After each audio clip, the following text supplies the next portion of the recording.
Welcome to TAPOSHI education tutorial. Today my topic is the parts of flower.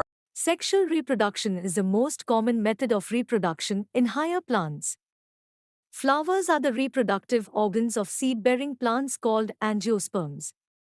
Flowers form seeds that develop into new plants. Though the color, shape and size of flowers are different, they have a common structure.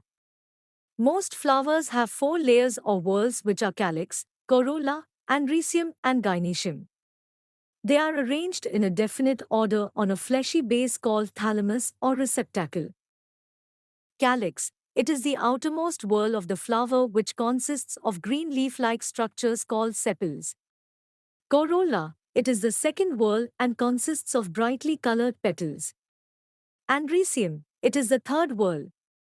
It is the male reproductive part of the flower and consists of stamens. Each stamen has two parts: a long stalk called filament and a swollen structure at the tip of the filament called anther. Anthers produce hundreds of very small structures called pollen grains. Each pollen grains contains two male gametes. Gynoecium, it is the innermost whorl of the plant. It is the female reproductive part of the flower. It consists of one or more pistils or carpels. Each pistil consists of stigma, style and ovary. Stigma is the topmost knob-like part of the pistil. It extends into a long tube-like structure called style which ends into a swollen basal portion called ovary. The ovary contains one or more ovules.